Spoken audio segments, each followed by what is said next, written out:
Guys, welcome back to my channel and welcome to Nishi blogs. आज का एक छोटा सा beauty secret weight loss tips है। बहुत ही इजीली अवेलेबल सारे इंग्रेडिएंट्स हैं जो घर पे होते हैं और काफ़ी इजीली बन भी जाता है। सो मैंने ये सॉस पैन में पानी लिया है, इसमें मैंने डाला है अजवाइन एंड जीरा और थोड़ा सा जिंजर क्रश करके डाला है। इसको हम बॉयल होने के लिए देंगे और बॉयल होने के बाद इसको छन्नी से स्टर करके ये जो ड्रिंक बनता है, this is the best weight loss drink.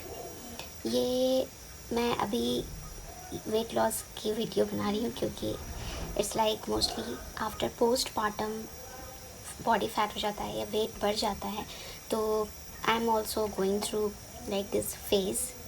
तो it's been 4.5 months and I am just working on losing my weight now. तो मैं ये ड्रिंक 2 बार, सुबह मॉर्निंग एंड बिफोर स्लीप, 2 बार आपको ये ड्रिंक पीना है and then you can see the result in 1 month।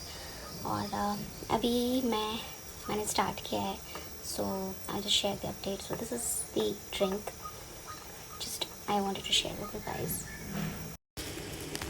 So let it boil for like 10 minutes, around 5 to 10 minutes।